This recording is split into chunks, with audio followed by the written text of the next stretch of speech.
સહેજાનંદ સ્વામી મહારાજની જય, હરિપ્રસાદ સ્વામી મહારાજની જય, આત્મીય સમાજની જય જય જય, દાસના દાસ થવાની જય જય.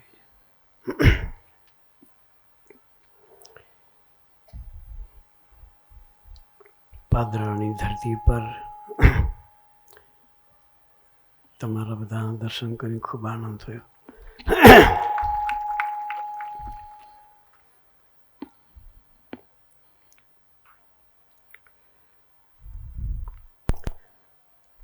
નિરંજન સ્વામી આપણને અદ્ભુત ગોષ્ઠી કરી.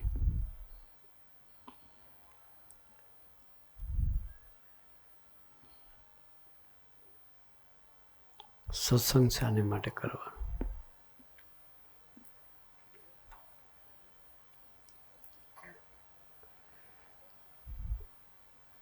એને વાત કરી દેહને મંદિર બનાવવું છે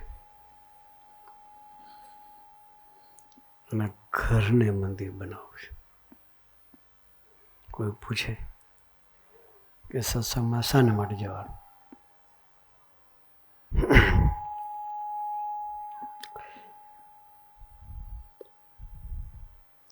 મારા ગુણાતાન સ્વામીએ એક વાતમાં વાત લખી છે.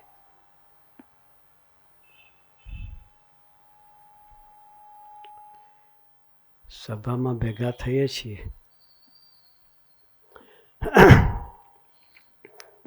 આપણે અમથા ભેગા થતા નથી કે નવરા પડ્યા તને બેહી ગયા, એવું નથી.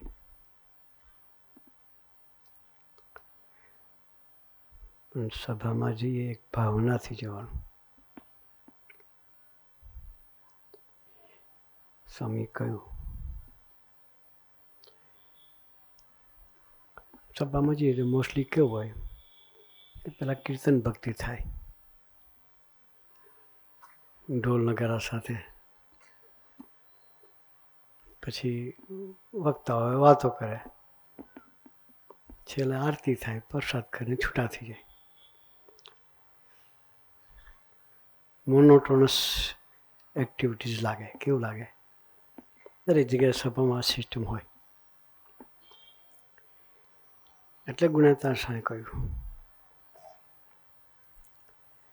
કે સભામાં જઈએ અમથા ભેગા થતા નથી. ગર્ભવાસ 84 અને યમપુરીની માથે લીટા તાણીએ છીએ. શું કરીએ છીએ? દરેક વ્યક્તિ જન્મે છે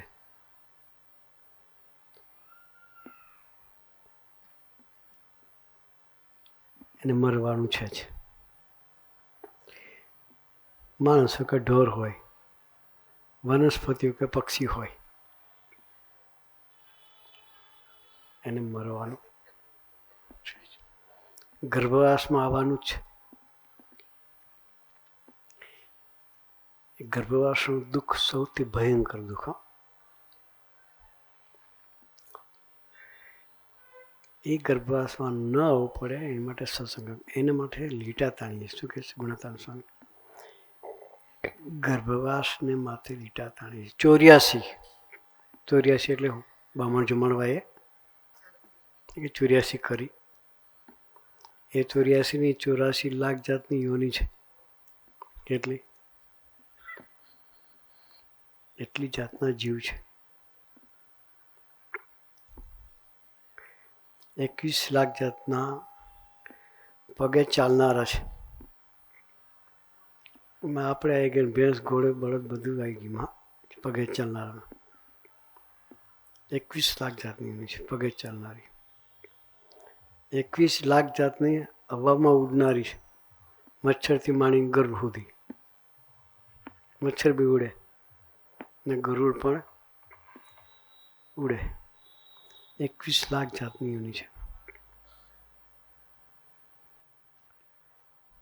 21 લાખ જાતની પાણીની અંદર જળચર કે નાના પોરાથી માંડી મોટા મોટા મગરમચ્છ એ બધા જળચર કહેવાય. 21 લાખ જાતની યોની છે અને 21 લાખ જાતની વનસ્પતિ છે. 84 લાખ જાતની યોની છે. મારા ફરતે ગમે ત્યારે જેવા કર્મ હોય એ પ્રમાણે તમને જન્મ આવે. આપણે કોઈ કહી શકીએ એમ નથી કે અત્યારે પાદરાની ધરતી પર આપણે છીએ ને ફરીને જન્મ પાદરમાં મળે છે. ગેરંટી કોઈ પાસે કોઈ પાસે ગેરંટી નથી. અહીંનું જેટલું છે અહીં મૂકીને જ જવાનું છે. હાથે કશું આવવાનું નથી. ગમે એટલું એસ્ટાબ્લિશ કર્યું છે આપણે, આગ બંધ થઈ એટલે બધું ગયું. એટલે એની કોઈ ગેરંટી નથી કે ફરી પાદરામાં આવીશું કે નહીં. એ 84 લાખ જાતની યોનિમાંથી મુક્તિ મેળવવા માટે સત્સંગ કરો.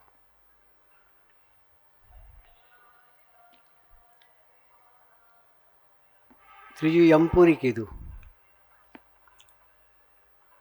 યમપુરીનું દુઃખ, યમદંડ ભગવાન સ્વામિનારાયણે લખ્યું છે.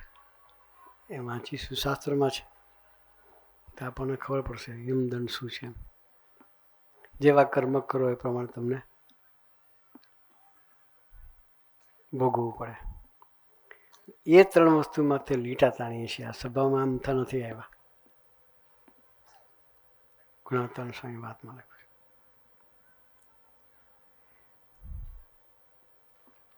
પણ આપણને જે ભગવાને મનુષ્ય દેહ આપ્યો છે એની આપણને કિંમત નથી. દુર્લભમાં દુર્લભ મનુષ્ય દેહ છે.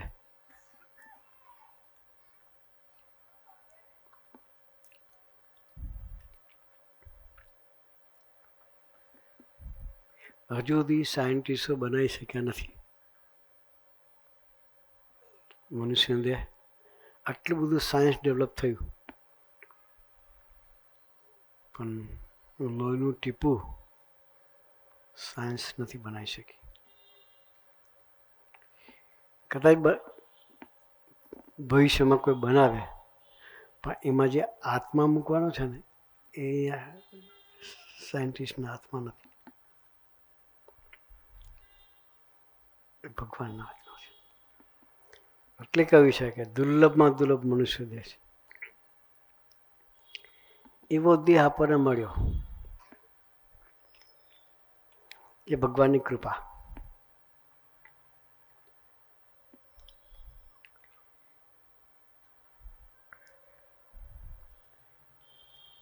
એ ક્યારે મળે? ફરી આપણે આવીશું તો મનુષ્યમાં આવવાના ફિક્સ રજીસ્ટર કરેલું છે. એક વખત આપણે ઝાડ પર બી જઈશું હવે કુદાકુદ કરતા એમાં નંબર લાગ્યો જ છે આપણો. એક વખત ભસતા આવીશું આપણે રોડ ઉપર. શેરીની ચોકી કરે ને રાતે નીકળજો એકલા, એક બસ છે ને 5 જણ ભેગા કરશે, આપણને શેરીની બહાર કાઢશે. એ સેવા બી આપણે કરીશ. હવે એ સેવા નથી કરવી સમાજની, કારણ કે એને ઠંડી લાગે. કોને કહે? આપણને ઠંડી લાગે ને એમ કૂતરાને ઠંડી લાગે. ઘણી વખત આપણે હોતા હોય ને પથારીમાં આપણા રજામાં આવીને ઘૂસી જાય છે. ઘણી વખત ઉનાળામાં બહાર ખુલ્લામાં હોતા હોય, અત્યારે તો કોઈ એસી વાળું થઈ ગયું એટલે કોઈ ખુલ્લામાં હોતું નથી. પહેલાંના જમાનામાં ખાટલો ફળિયામાં નાખીને હોતા હોય તો સવારે ઉઠે ત્યારે કૂતરું હોતું હોય જોડે, એને ઠંડી લાગે. કે કોને? પ્રારબ્ધ છે. શું છે? દરેકને પ્રારબ્ધ વળગ્યું છે. એ પ્રારબ્ધમાંથી કાઢે કોણ? એમાંથી મુક્તિ મેળવવા માટે આ વાત છે કે ગર્ભવાસ, 84 અને યમપુરી એ 3ને માટે લીટા તાણીએ છીએ. આ ગુણાત્મક મૂર્તિ છે. એ બોલ્યા 200 વર્ષ પહેલાં બોલ્યા છે. કેટલા વર્ષ પહેલાં? ઘરનું નહીં ચલાવતા, શાસ્ત્રની વાત છે. એક વખત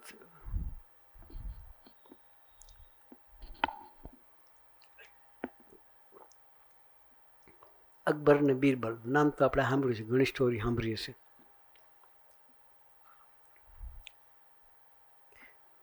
અકબર રાજાએ બીરબલને પ્રશ્ન કર્યો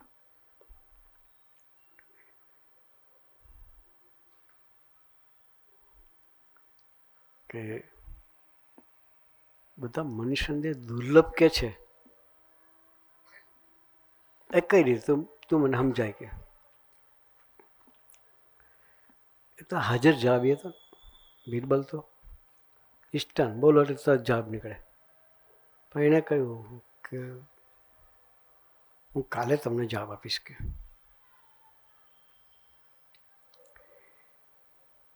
પછી બીજે દિવસ ફરી દરબાર ગઢ ભરાઈને બેઠો હતો અને બીરબલ એક શાલ પહેરીને આવ્યા. ઉનાળાની સિઝન હતી, શાળા નહોતી. એને અકબર રાજાએ ગિફ્ટ આપેલી શાલ હતી, ગરમ છતાં હલકી. એ જમાનામાં લાખો રૂપિયાની શાલ હશે. એ પહેરીને હાજર જાબી એટલે રાજા પસંદ થઈ ગયા અને ગિફ્ટ આપેલી એટલે શાલ પહેરીને આવ્યા. સભામાં બેઠા અને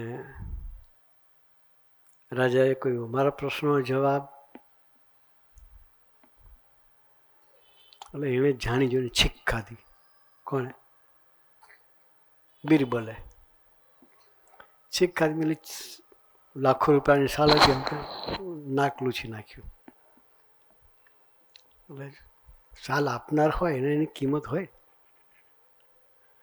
એટલે રાજાએ કહ્યું તને આ શાલની કંઈ કિંમત છે કે? નાક લૂછવા માટે ચાલે? રૂમાલ નહીં રાખતો કે? રૂમાલ રાખ. ત્યારે બીરબલ કહે છે કે તમારા પ્રશ્નનો જવાબ આ જ છે કે. શું કે? તમારા પ્રશ્નનો જવાબ આ છે. તો કે સમજ ના પડી કે આમાં હું ત્યાં જવાબ આપ્યો? આટલી મોંઘી શાલથી તું નાકલું છે ને તો પાછું મને જવાબ કહે છે એમાં કે? એનો જવાબ છે કે તો કે મને સમજાય કે તમે આ શાલ મને આપી, એ શાલની કિંમત તમને ખબર છે, મને નથી ખબર. તમે જે શાલ આપી છે એ શાલની કિંમત તમને ખબર છે, મને નથી ખબર. એમ ભગવાનને આપણને આ દેહ આપ્યું છે ને એની કિંમત ભગવાનને ખબર છે, આપણને ખબર નથી કે. એટલે એને જેમ તેમ વપરાય નહીં. તમે શાલ આપીને તમને ખબર છે એટલે તમને મેં જેમ તેમ વાપરી, તમને તરત દુઃખ થયું. એમાં ભગવાને આપણને મનુષ્યનો દેહ આપ્યો છે એટલે જેમ તેમ વાપરે તો ભગવાનને ગમે નહીં કે. એની સાથે સંબંધ કરવા માટે ભગવાન દેહ આપ્યો છે. સામાન્ય વ્યવહારમાં એનો ઉપયોગ કરી અને પૂરો કરી દો ભગવાનને ના. ભગવાનને આપણને મનુષ્ય દેહ આપ્યો છે, આપણો છેલ્લો જન્મ કરવા માટે આપ્યો છે. ફરી 84માં આવું ન પડે એના માટે આપ્યો છે. એના માટે ભગવાન સાથેનો સંબંધ કરીને આત્માની યાત્રા, છેલ્લી યાત્રા કરવા માટે આ દેહ આપ્યો છે. આપણે મનુષ્ય દેહ એટલે દુર્લભ કહે છે કે દુર્લભમાં દુર્લભ મનુષ્ય દેહ છે. એની કિંમત સમજાવવી જોઈએ. એકવાર અર્જુન ને કૃષ્ણ પરમાત્મા બંને રથમાં જતા હતા અને અર્જુને સહજ પૂછ્યું પ્રભુ કે મનુષ્યનો દેહ ફરી ક્યારે મળે? કે આ વખતે તો મનુષ્ય દેહમાં છીએ આપણે બધા, ફરી ક્યારે મળે? ત્યારે કૃષ્ણ પરમાત્માએ ડાયરેક્ટ કહ્યું હોત કે દુર્લભ છે તો મનાત નહીં. આપણને બધાને કોઈ કહે એકદમ ન મનાય. કે મફતમાં મળી છે ને, જે વસ્તુ મફત મળે એની કિંમત ના હોય.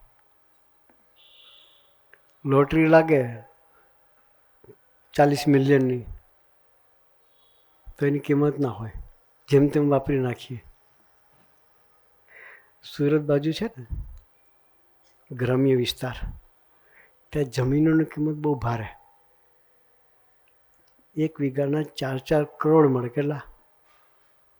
કેટલા આપણે સિટીની જમીનમાં હોય ને એટલો ભાવ ત્યાં ખેતરોના છે. 4-4 કરોડ વીઘાના, અને 1600 રૂપિયા ફૂટ થઈ. કેટલી?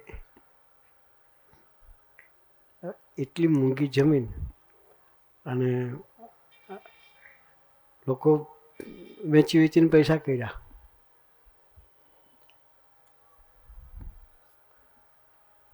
ખાવું પીવું ને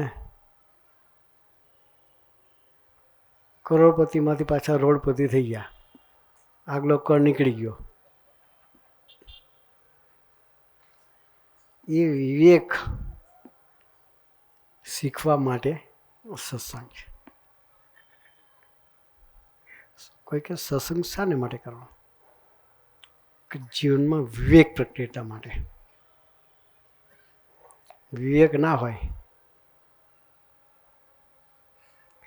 તો એક કવિએ પણ લખ્યું છે, રાજા બી દુખિયા, રંક બી દુખિયા, વિના વિવેક ભેખ બી દુખિયા. અમે સાધુ થયા છીએ, જો વિવેક નહીં તો અમે દુખી. વિવેક એટલું બધું કામ કરે. ઘરમાં સુખી થવું હોય કે સમાજમાં સુખી થઈને જીવો તો વિવેકી વાણી જોઈએ. કેવી જોઈએ? વિવેકી વાણીમાં જો મીઠાશ ના હોય તો ગમે એટલી લક્ષ્મી હોય, સુખ ન આવે, તમારી કિંમત ના રહે. એ વિવેક આવે ક્યાંથી? બજારમાં મળતો નથી. કોઈ જગ્યાએ એની દુકાન નથી. છે પાદરામાં હોય તો કદાચ બતાવજો. તમે કોઈને કહીશું ભાઈ આ દુકાને જજો, મળશે. સ્વામીજી એવા પુરુષ હતા, ભગવાન સ્વામિનારાયણ એવા પુરુષ હતા કે એ વિવેક શીખવાડતા હતા. એક વખત ભગવાન સ્વામિનારાયણ ગઢડાની ધરતી પર બિરાજમાન હતા, અને એક તો નવો સંપ્રદાય અને ઉપેક્ષાઓ ખૂબ હતી.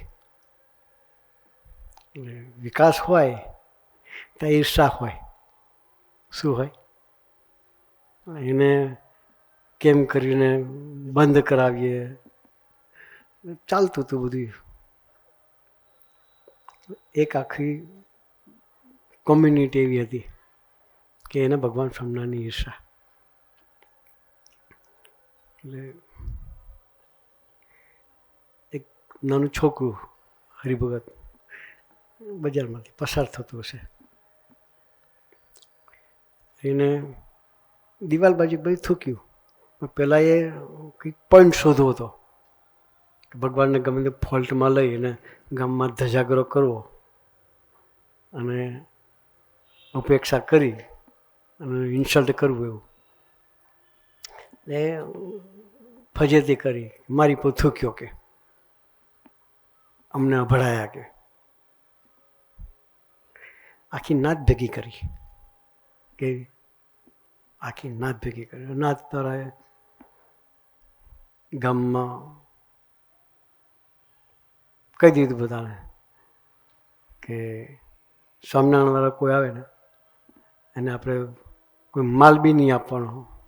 બજારમાં ફોલ્ટ હતો એનો,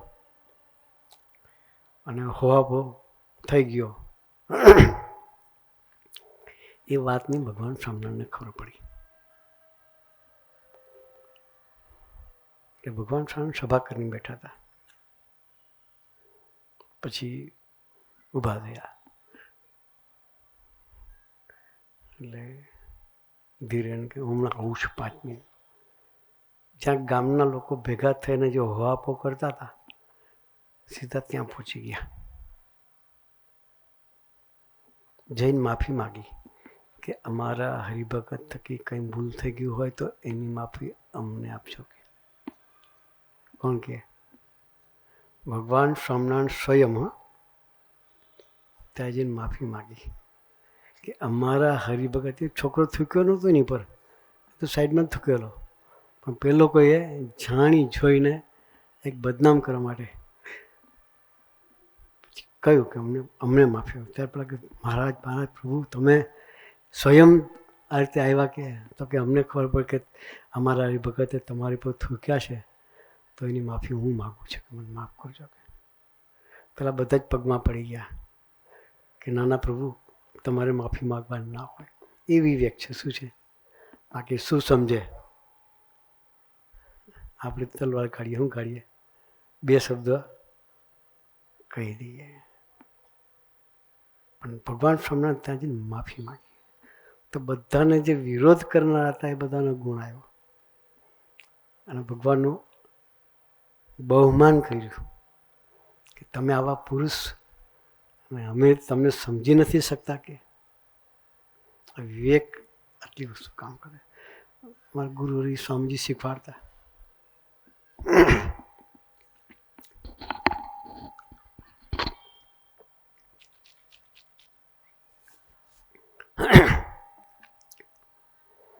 કે ઘરમાં તમે તમારા બાળકો હોય કે તમારા ઘરવાળા હોય એની સાથે પણ રિસ્પેક્ટથી વાત કરવાની. બાકી ઘરમાં ઘરવાળા એટલે અધિકારનું પાત્ર. ઘરવાળા એટલે શું? એની પર લુખી દાદાગીરી. બરાબર મામા બરાબર ખોટી છે મારી. સ્વામીજી કહેતા હતા, હું ત્યાં આપણે બધાએ સ્વામીજીને પરાડ્યું સાંભળ્યું છે. એને તુકાર જ બોલાય, તું હું સમજે. કે ત્યાં પણ વિવેક રાખવો પડે. એને તમે કહીને બોલાવો, કેટલું અઘરું પડે. પણ એ શબ્દ, ખાલી એટલો જ શબ્દ તમારા ઘરને મંદિર બનાવી દેશે. શું બનાવશે? અખતો તો કરજો, અખતો કરજો. ઘરમાં નાના છોકરાને સંકેત તુકાર નહીં બોલાવાના, એને તમે કહીને બોલાવાના. આપણે ઘેર જન્મેલું હોય અને ચાલતા શીખતી હોય મનમાં, એને તમે કહો તો કેટલું અઘરું પડે.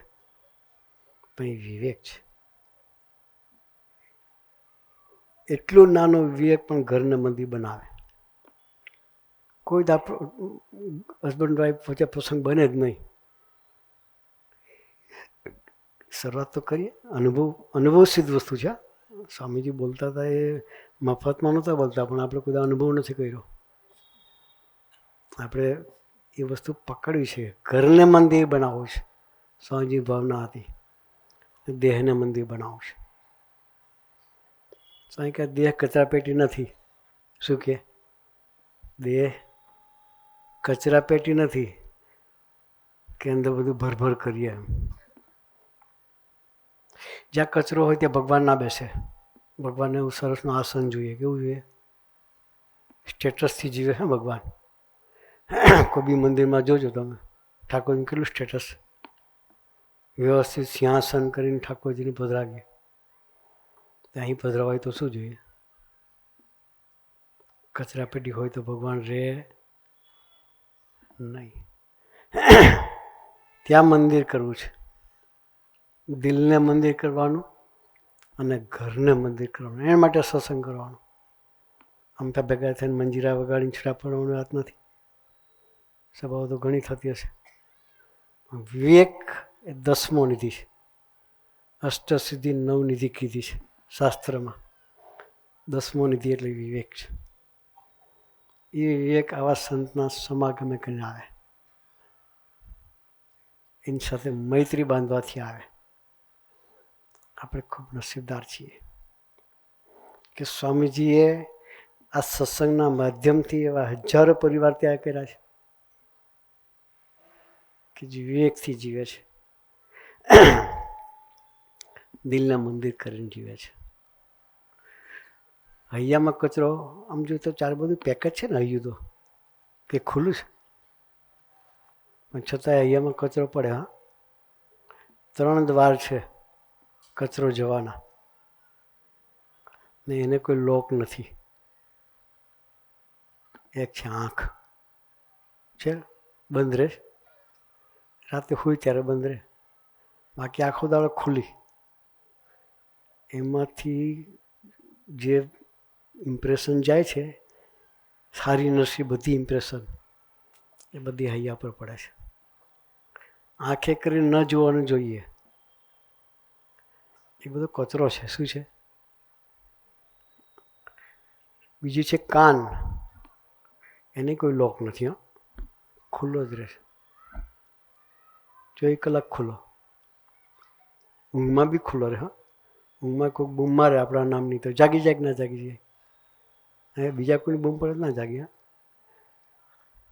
પણ આપણા નામની કોઈ બૂમ પાડે તો ફટાકથી ઊભા થઈએ. કેમ? કાન ખુલ્લા છે એટલે. એ કાને કરીને અયોગ્ય સાંભળીએ, અયોગ્ય બોલીએ, એ કચરો હૈયામાં પડે છે. જ્યાં કચરો હૈયામાં પડે ત્યાં ભગવાન ભાગી જાય. અહીં મંદિર કરવું છે, સભા એટલે કરવાની.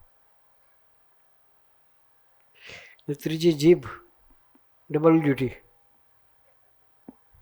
જીભની ડબલ ડ્યુટી છે. એક ખાવાનું કામ કરે અને બીજું બોલવાનું કામ કરે. એ બંનેમાં વિવેક ના હોય તો આંખે કરીને જીભે કરીને યોગ્ય જ ખાવું જોઈએ. બધું બનાવ્યું આપણા માટે નથી બનાવ્યું. ભગવાને બનાવ્યું છે તો આપણા માટે. તો ઘાસ ખાવાનું ચાલુ કરી દો, કોઈ ખાય? હે? ગાય ખાય નીચેથી વાંકાવાળી, ભેંસ ખાય, આપણે ખાઈશ? તો ભગવાને બનાવી ખાવા એ વિવેક રાખીએ. એ બધું જ વિવેક રાખવાનું છે. ભગવાને બનાવ્યું બધું આપણા માટે નથી બનાવ્યું. આટલા બધા જીવ છે, જીવના માટે વસ્તુ બનાવી છે. આપણે શું ખાવું, શું ના ખાવું, એનો વિવેક આપણને હોવો જોઈએ. આપણને અનાજ આપ્યું છે, મસ્તીથી ખાવું, કોઈ ના નહીં પાડતું, પણ નોનવેજ ખાવાનું આપણા માટે નથી. એ માંસાહારી પ્રાણીઓ માટે છે નોનવેજ, આપણે માટે નથી. ખાઈએ એટલે સંસ્કાર પડે, જેવો અને એવો ઓડકાર. જેવો અત્યારે તો ફેશન થઈ ગઈ હાયર સોસાયટીની. ખાનગી વાત છે, જાહેરમાં ના કહેવાય છતાં કહું છું. કોઈ નોનવેજ ના હોય તો લગ્ન ના થાય, ડ્રિંક્સ ના હોય તો લગ્ન ના થાય. એ ફેશન, એ સંસ્કારોનું ઊંધું થઈ જશે. શું થઈ જશે? સ્વામીજી એ કહે છે કે આપણે એ ફેશન નથી કરવી. જુવાનીમાં છે ને ખબર ના પડે, 50-60 ગયા પછી તમે એની અસર થાય શરીર પર. એટલે જેવો અને એવો ઓડકાર આવે. અંદર કચરો નાખવો નથી.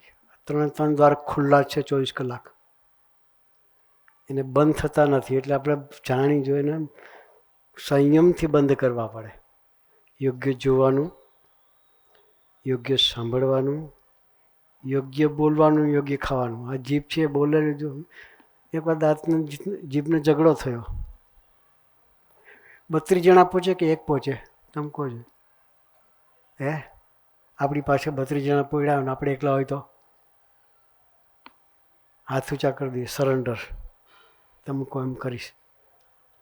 તે મોઢામાં 32 દાંત છે ને જીભ બચારી એકલી જ. ઝઘડો થયો, દાંત કે ચાવી નાખીશું કે શું કે? એ તો મજબૂત. જીભને તો અડકું નહીં પાછું.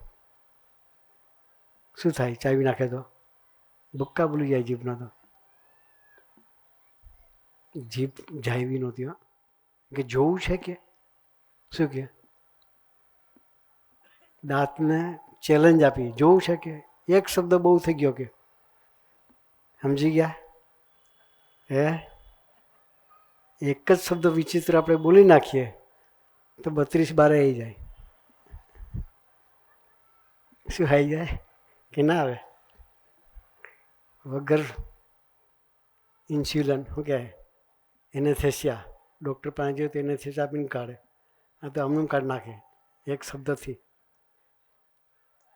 એટલે શબ્દ એટલો બળવાન છે. શબ્દ કરીને રાજ બી થાય અને શબ્દ કરીને રાજ જાય બી ખરું. હો, એટલે શબ્દ એટલો બળવાન છે, પણ એ વિવેક જોઈએ. એ વિવેક માટે આપણે સત્સંગ કરીએ છીએ. એટલે કોઈ પૂછે કે સત્સંગ શાને માટે કરવાનો, તો આને માટે કરવો કે મારા દેહને મંદિર બનાવવું છે, દેહમાં ભગવાન રહેલા છે. એક નાનો પ્રસંગ કરીને મારી સેવા પૂરી કરું. દેહમાં ભગવાન રહેલા છે એ વાત તમને કહું.